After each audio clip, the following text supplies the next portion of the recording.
Is the neural tension test reprovoking the primary clinical complaint, or is it just giving us a normal neural tension provocation? Does that make sense? Sure. Because everyone in a slump test is going to feel that back of the knee, hamstring tightness. You alleviate the cranial segment and it feels better, and that's a normal response. The question is it recreating his primary complaint? Okay, then the answer is no. Okay. Because he feels it, but he's not having any sensitivity to it as far as symptom provocation. Okay, perfect. I'm really glad we talked about this, because that's huge when we start trying to figure out the lowest hanging fruit in terms of mechanical sensitivities for whether it be neck pain, radiculopathy in the lumbar or cervical spine, whatever. When we talk about orthopedic sensitivities, is does the position, load, or neural tension testing recreate the primary clinical complaint?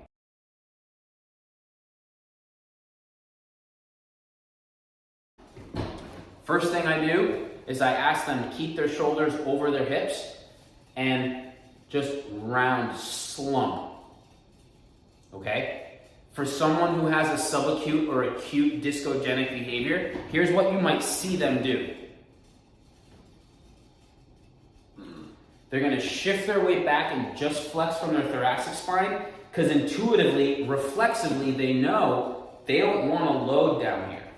So they kind of shift their weight and flex, and they put that load in their upper thoracic, mid-thoracic spine. So your job in terms of cueing is, I want you to keep your shoulders over your hips, so you want to have that load influence, and then slump at the lumbopelvic girdle. That loads L5-S1, L4, L5 more so than shifting back and doing that. Okay? So that's step one. If that reprovokes it, ooh, okay. We know that the person is load and flexion intolerant. Okay? So now you have them go back to that point. We say, go to the verge of pain. I want you to just play with the dragon's tail. Don't go and pull on the dragon's tail. All right? And now I want you to bring your chin to your chest. And by the way, their hands are behind their back like this, just to eliminate any need of them wanting to maybe do some traction or anything with their arms, just to standardize the test, if you will. Okay? So, cervical flexion. Oh, that hurts. Okay, now I know I'm dealing with a very acute nerve root situation, right? So the cervical component on the test alone reprovokes the primary complaint.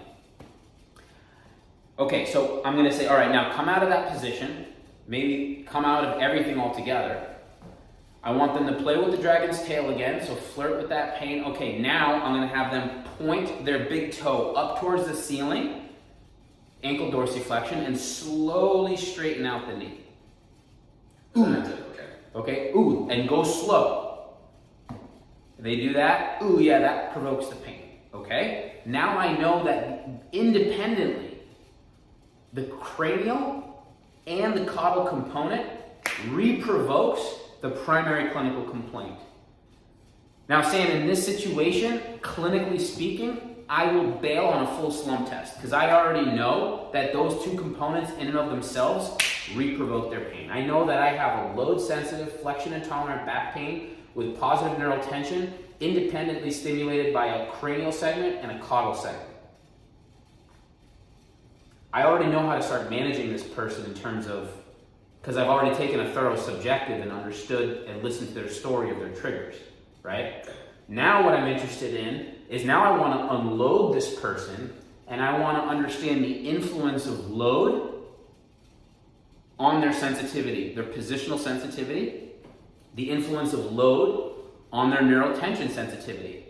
So from that slump test, I'm going to bail on the loaded position now. I'm going to help them get into supine position, okay? Give them maybe a little bit of relief. Understand what their positional bias is in a unloaded position. So now I might ask them to do a posterior pelvic tilt, anterior pelvic tilt, see if the flexion intolerance is the same in unloaded versus the loaded posture, right? That's going to give me keys in terms of how to manage them when we unload them during the day for load management strategies. Because sometimes it'll flip on you. Sometimes they're flexion sensitive in loaded postures, but they're extension sensitive in unloaded postures. And that starts to talk about some of the segmental instability that comes along with discogenic pain and that excessive shear force that happens when you have that acute episode. Does that make sense? Now, there's a ton of research out there that will talk about how instability is proven wrong, so on and so forth. But if you look at Shacklock and McGill's work, and when they look at pain triggers with live in vivo fluoroscopy, there is a very, very strong correlation between the rotary and the shear vector of a segment moving when there's pain versus when there's not pain. And this buckle mechanism that happens when we have an acute or subacute discogenic nerve root irritability, right? So that will help sometimes explain why they're having that change of positional sensitivity in a loaded versus an unloaded position, okay? Right. In that situation, if totally unloaded is provoking for them, then we may need to do something that, I need to flip this table around, but we may need to add some level of load to that situation in order for them to feel a little bit of comfort. So those individuals they're very sensitive when they lie completely flat, but if you put them in a reclined position like this, where there's a little bit of load and a little bit of approximation, that can be very helpful for those people who are very, I don't want to say unstable, but have a lot of that segmental instability behavior, if you will. Does that make sense? Mm-hmm. Yep. Right? So you want a little bit of, what does McGill say sometimes? Load can sometimes be the poison, but load can sometimes be the medicine, because load provokes reflexive activation, right? Right. Okay. So going all the way back, we lay them back, now we understand in an unloaded position what is their positional preference or their positional sensitivity. How do they respond to some traction? Now I can do a straight leg raise test and understand what is the relationship between load and neural tension. Loaded and what was it? And neural tension. Gotcha. Okay? So, and why are we doing this? Like, we're not just doing it to give them a name, we're doing it because these components will help us manage the ergonomics and load management techniques and our advice when it comes to how to position themselves at night, in the car, sleeping, what exercises to choose. And all of those nuances really play off of the specificity of our objective exam. Does that make sense? Yeah.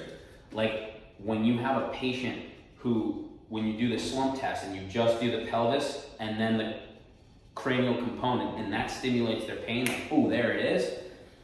You bet your muffins I'm going out to the car with them and making sure that they're not getting in and out of their car with cervical flexion. And you bet your muffins I'm going to ask for pictures of their ergonomic setup and make sure that their screen isn't making them and putting them in cervical flexion for hours throughout the day. Or that when they're on their cell phone or reading a book at night, that their book's not down here, their cell phone's not down here, but they prop their elbows up and they bring whatever they're reading up a little bit without having to hold it up. You know what I'm saying? Right. So all of that comes from the subjective and those nuances in terms of neural tension and understanding the relationship between some of these mechanical